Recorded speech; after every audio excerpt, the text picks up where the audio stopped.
I'm pregnant with Tom's child, so divorce him and hand him over to me. Suddenly, Michelle asked me. With tearful eyes, Michelle smiled faintly, stroking her belly, harboring the love child with my husband. Knowing Michelle's bad history with men, I couldn't even sigh. It wasn't surprising anymore. She used to switch boyfriends frequently during our student days. And she always seemed to target men who already had girlfriends. Michelle was shedding tears with her beautiful face. It was like an actress's performance. Well, let's see how long Michelle can keep up this facade. Fine, but you'll have to take on my husband's debts. No matter how much reality hit her, Michelle would activate her inherent positive thinking. I'm looking forward to seeing when that smile breaks. My name is Sally, and I'm 29 years old. I gave birth a year ago and recently returned to work. Colleagues often say to me, "Sally, you seem so unflappable. You're so elegant." I'm just an ordinary housewife now, but maybe it's because I was born into a wealthy family. When I was young, my father ran a fairly large company. Despite being busy, he took the family on domestic and international trips twice a year. My mother was beautiful and kind, even from my perspective.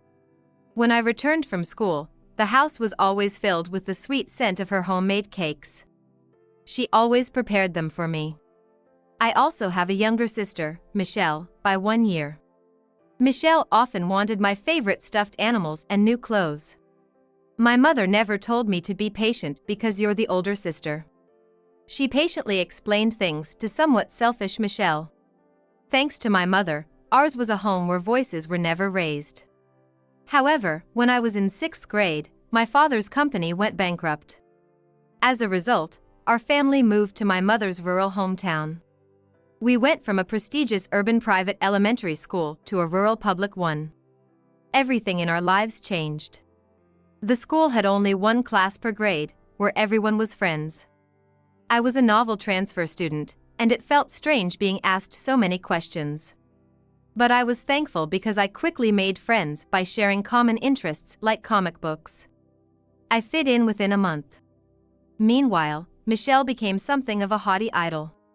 "Sally, let's go home together." Without making any friends, she would come to my classroom after lessons.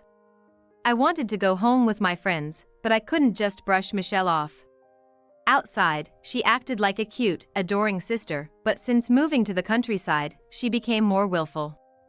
"Hey, give me that glitter pen." "It doesn't suit you, Sally. You're such a country bumpkin now." "No, this is special.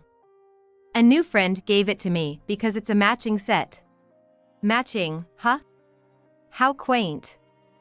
A cheap pen from an electronics store suits a bumpkin like you better." Her tantrums stopped, replaced by snickering as she took my things by force. I hate to describe my sister this way, but it felt malicious. I thought I was blessed with friends at my new school, but soon I found myself isolated in the classroom. "Hey, let's hang out after school." I tried inviting friends, but they were indifferent. "No, we won't." "Why? Did I do something wrong?" "We were never friends to begin with. I bet a city girl like you despises country bumpkins." I was taken aback, unable to understand their sudden anger. When I looked around, everyone in the class was giving me cold stares. Then, Michelle suddenly appeared. "Sally, let's go home together." With nowhere else to belong in the classroom, I quickly left school with Michelle pulling at her arm. "Sally, let's go home together again tomorrow." She was a bit selfish, but I believed Michelle was the only one who stood by me. Eventually, I found out why I was isolated. Someone had thrown away the glitter pen, identical to the one I had with my friend, in the school's trash bin. And it was labeled with a permanent marker, calling me a tacky country girl. I didn't do that. I desperately denied it, but thankfully, the teacher believed me and helped mend my friendship. We made up, but things never got back to how they were. Maybe if we were even younger, a simple sorry would have sufficed, but being in elementary school is a tricky age. My classmates accepted me again, but it felt like there was an invisible wall. Did Michelle do it? Michelle was the one who took the glitter pen from me. I couldn't help but suspect that she was the one who threw it away. What are you talking about? I don't know anything. Maybe it was harassment from the girls you thought were your friends. Sally, they probably all hate you.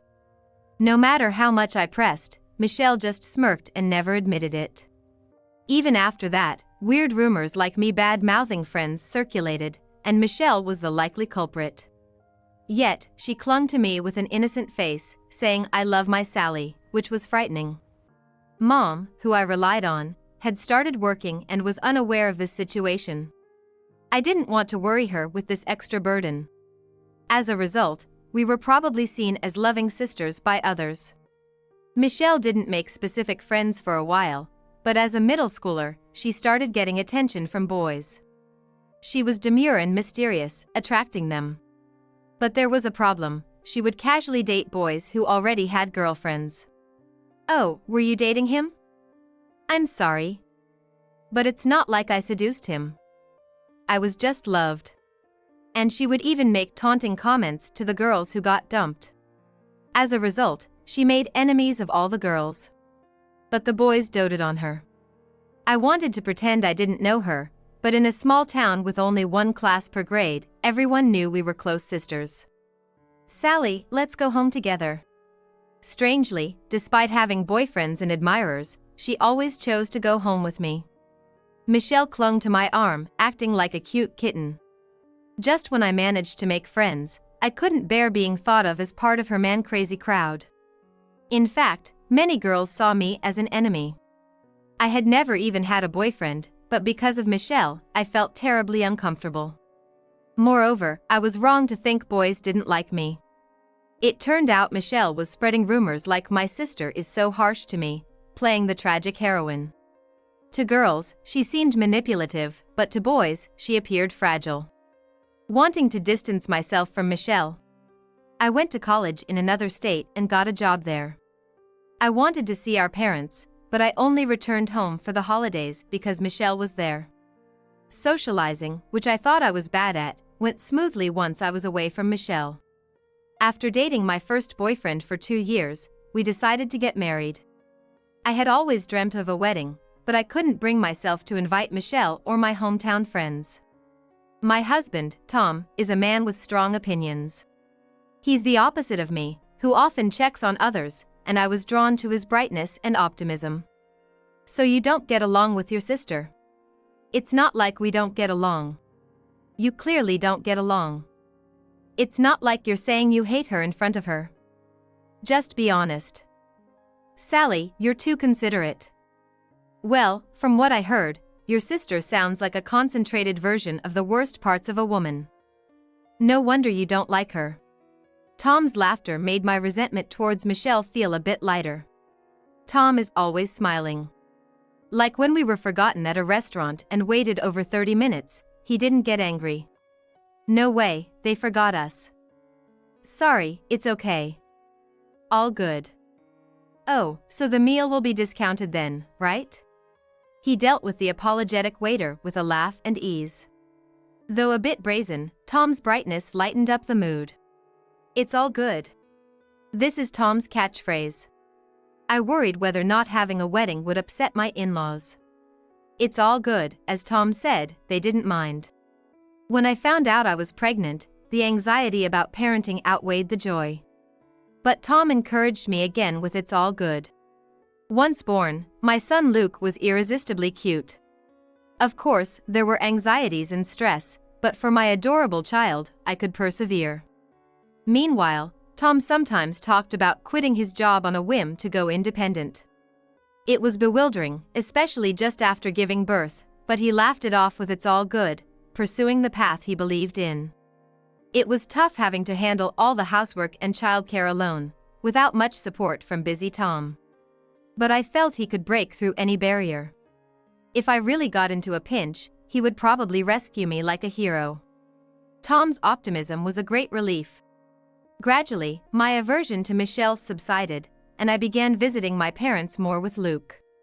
Michelle and I are both nearing 30. The once selfish and cunning Michelle had transformed into a sophisticated adult, well-suited for luxury brands. Still single and living at home, she welcomed us every time, saying, "Sally, Tom, welcome. Please make yourselves comfortable. Luke, let's play with Michelle." It seems I was the only one holding on to the discomfort. What? Michelle is such a nice girl. Based on Sally's stories, I imagined a tougher woman, but she's like an elegant beauty. She incorporates brands subtly without being pretentious. Right. She's become so kind compared to when we were kids. I am relieved. Seriously. Sally, do you have a bad attitude? Were you jealous of cute Michelle? Putting her down won't raise your own stock, you know? Tom's words hurt me, but I reflected on having instilled a bad image of Michelle in him. Sociable Tom quickly became friendly with Michelle and my parents. Wow. Your dad used to run a company? I'm a business owner now. Really? Yeah, I work in distribution. It's a deep field. Trusting my eye for quality goods and hitting big feels amazing.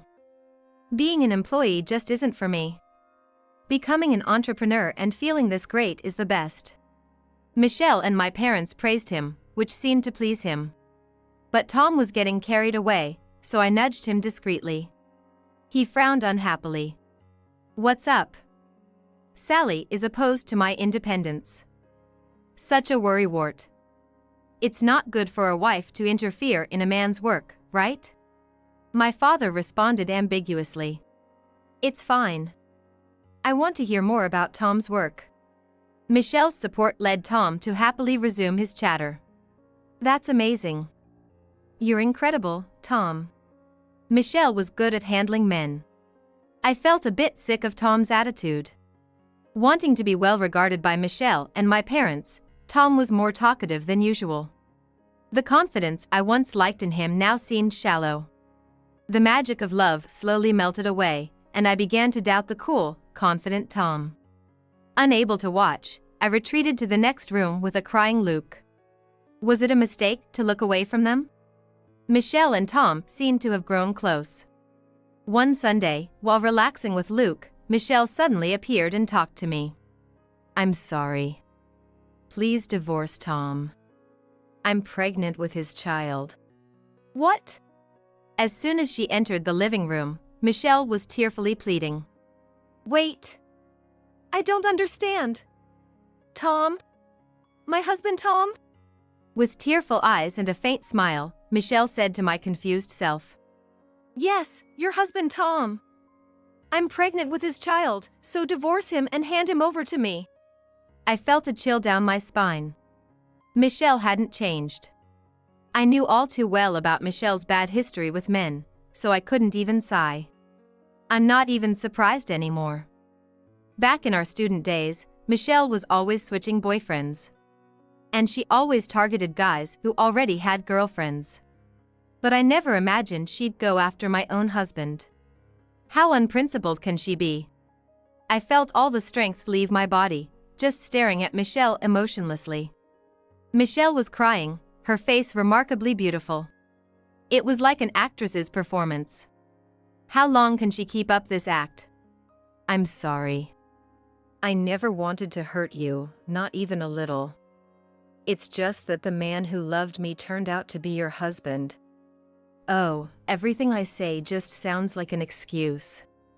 I was wrong, so all I can do is apologize sincerely. I'm sorry for taking away someone so important to you. Spouting such insincere words, Michelle let out more tears. But did Tom really betray me and have an affair with Michelle? As if reading my thoughts, Michelle slightly raised the corners of her mouth. I might have been wrong, but you were too. Tom said so. You don't understand his work. Despite Tom working his fingers to the bone as a businessman, you neglect your duties as a wife and go off to earn some pocket money. Not supporting busy Tom, that's just too much. My husband said that? Michelle slightly lifted her chin in response. Yes. Tom confided in me. He said that ever since you had Luke, you've completely become a mother and neglected being a woman. But I've been trying so hard with work and raising Luke. Before I could finish, Michelle cut me off. Stop it. You're being unseemly. You say you're working hard on child rearing, but Luke is already over a year old. Even now, he's playing by himself. You're even sending him to daycare, so what exactly are you working hard on? This is what Tom told me. Michelle took a breath and looked straight at me. You've relied too much on Tom's kindness. It's no wonder he changed his heart for another woman. I fully understood Michelle and Tom's feelings. I was foolish to believe Tom would help me when it mattered. Did Tom, who dumped all the housework and childcare on me, ever actually help? Now, I'm so used to doing everything alone that I wouldn't be troubled without Tom. I burst out laughing. Oh, so I appeared to be just pretending to care for Luke, huh? Exactly. Sally, you used your role as a mother to neglect Tom. If it were me, I'd prioritize Tom first. Of course, I love the child in my belly too. But a wife who doesn't love her husband can't possibly love her family. Michelle then knelt down formally. Please let Tom go. Hand him over to me. I stood over Michelle and dropped my voice. Fine, but you'll take care of his debts, right? Michelle looked up at me, bewildered. She clearly didn't know. Tom has debts, you see. They've ballooned to $120,000 in just 1 year. Michelle's eyes widened like a small animal's, tilting her head. What? You should pay that. No way. It's only right for a husband to pay his own debts. Michelle's previously composed face now furrowed with frustration. Stop it. You're the worst. How far will you leech off Tom? You probably can't forget the luxuries from our childhood and ended up squandering money. I can't believe you racked up so much debt. I interrupted her. Michelle. Were you listening? I said it's Tom's debt. He talks a lot about independence in business, but in reality, he's drowning in debt. What? You mean like a bank loan? I understand that running a business needs a significant sum. $120,000 is nothing. It's a drop in the bucket. It's a loan from consumer lenders. What? Why? Michelle's mouth twitched, deepening the lines on her right cheek. But Tom said he just nailed a big deal recently. He said his work is going perfectly. Oh, right. There was that recent success. You know, with that very famous card game. A glimmer returned to Michelle's eyes. Oh, Tom works in gaming? I'd prefer something more intellectual, but well, it's an era where not just kids but adults enjoy games too. It's promising, right? It seems Tom has only shown the surface. Michelle likely didn't ask for details, not really interested in Tom's inner workings. Tom's amazing, she smiles, probably not even listening to the whole story. Michelle quickly recovered after hearing about the debt, surprising me with her swift turnaround. Their baseless confidence made me think that Tom and Michelle were quite alike. I was curious to see when Michelle's smile would fall apart. The new wife, let me show you Tom's workroom. I said, leading her to the room at the far end of the house. I switched on the light in the dark, curtain-drawn room. The room was overflowing with items, making the walls and floor nearly invisible. What is all this? Books, toys, clothes, games. There was no coherence in the type of items, just a mess. All of these were apparently Tom's precious products. This is Tom's work. Work. This looks more like a storage room. Yes, a storage room. Filled with unsold items. Michelle looked utterly confused. These are unsold products. Tom is into retail arbitrage. Retail arbitrage? Michelle's expression remained clueless. The bright world of flattery she lived in didn't seem to include jobs like this. Haven't you heard about it in the news? Well, it's reselling. Michelle's face twisted in realization. Reselling, as in hoarding tickets for popular concerts and then selling them at unbelievable prices to desperate fans who couldn't get them?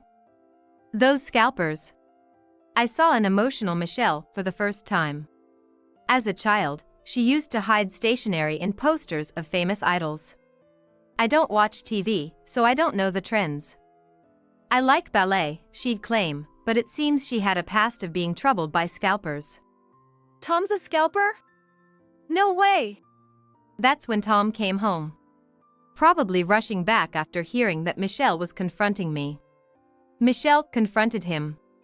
Is it true you're a scalper? Tom looked into Michelle's eyes and answered sincerely. What I do is retail arbitrage. I don't know what lies Sally told you, but it's a respectable part of the distribution industry. It's a tough job that requires the ability to foresee market trends. So it's different from scalping?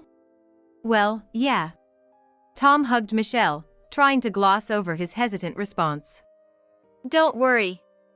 I'm gonna make it big in this world. I'll make you happy, Michelle. Tom. It was like a love drama with Michelle as the actress. Her eyes softened. I had to bring them back to reality. Before Tom makes it big, this storage room will probably get there first. They both froze. Tom started retail arbitrage a year ago. This room is filled with unsold items. Can you really sell all of this? Of course, I can sell them. Oh, sure. They'll sell quickly at a recycling shop. But you won't get even half the purchase price, right? Michelle and Tom, still in each other's arms. Tom turned away, his smile straining. Michelle held him tightly, her face like a demon's. For a failing retail arbitrage business, you sure talked big about being an entrepreneur. I was embarrassed just listening next to you. But I'm not an employee. So you say you're an entrepreneur? Hilarious. I couldn't help but laugh aloud. If you were making decent money, fine. But Tom, what are you doing? Just buying things that might sell, and ending up with excess inventory. Buying stuff you can't sell or use, that's just wasting money. Michelle stopped hugging Tom and stepped back. Michelle, it's different.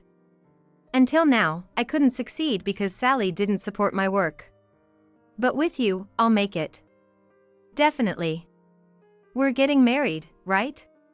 Tom appealed to her passionately. There's a baby in your belly, right? I'll work harder than ever. Let's get married. Michelle, touched by Tom's passion, nodded, placing her hand on her belly. They hugged again. Tom grinned slyly. What a farce. I was curious to see what would happen when two overly positive thinkers got together. Sally, let's get divorced. Sure. Good luck. Tom and I got divorced immediately. Then he remarried Michelle. Luke and I went back to my parents' house, and Michelle moved into Tom's apartment. By then, her pregnancy was noticeable. We are getting a baby. Mom will be happy, she chirped. However, my parents ignored all of Michelle's attempts to contact them and never met her. Mom and Dad are surprisingly stubborn, huh? Michelle seemed to think that once the baby was born, our parents would change their attitude towards her. She didn't seem too concerned about it. Meanwhile, Tom's marriage wasn't what he had expected. Hey, doesn't Michelle have any money? Just 3 days after their wedding, Tom came to me to confirm this. It appeared that he had always seen Michelle as a wealthy young lady. Since our childhood when our family was affluent, Michelle's demeanor hasn't changed. She couldn't accept the fact that we were no longer wealthy. That's why she distanced herself from her school friends and always acted like she was out of reach. Our family was just an ordinary, if not slightly poor, household. But Michelle always wore high-end stuff. Yeah, but most of those are probably fake. Michelle is a part-time worker. She doesn't have that kind of money. Fake? No way. I thought she was rich and kind, a beautiful woman, unlike Sally who doesn't spoil meat and smells of the common folk. I've been deceived. Tom himself pretended to be a successful entrepreneur with his unprofitable retail arbitrage, so it was a deception on both sides. Michelle probably wanted to take what was mine, but it must have been a marriage for money. She'll soon realize Tom's true nature and regret it. I thought I could be supported by Michelle. Talking about being a good judge of merchandise, and yet you couldn't tell Michelle's brands were fake. Maybe you should quit retail arbitrage and get a real job? Shut up. They looked real. Just like the real thing. Tom, holding his head in frustration, suddenly seemed to have an idea. I could almost see the gears turning in his head. With a mischievous face, he nodded a few times. Maybe I'll try with high-end goods next time. I started to warn him but then held back. What happens to him is no longer my concern. Half a year later, Tom and Michelle came running to our parents' house. Dad tried to turn them away. But they wailed and screamed so loudly it was a nuisance to the neighbors, so we reluctantly let them in. Please lend us some money. It was hard to understand them through their crying, but they seemed to be in financial trouble. They had sold fake brand items as real and were now being demanded refunds by the buyers.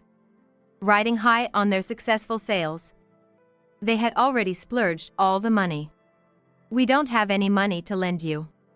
My dad calmly refused. Dad, your beloved daughter is in trouble. Won't you help her?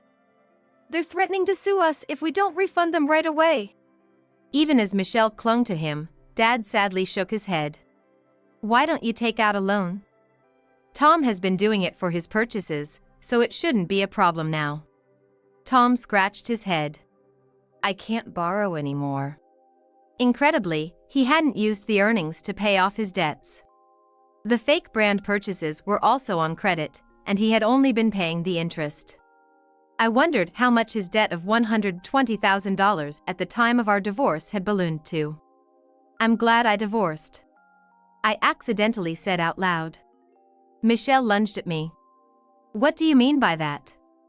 Why did you push such a debt-ridden man onto me? I'm getting a divorce, I don't need this man. What? Michelle, you were the one excited about selling the fake brands. You practically handled the purchasing and selling, saying it was your forte. Shut up. Tom has no sense in retail arbitrage. I made a profit thanks to me, so be grateful. They were indeed a perfect match.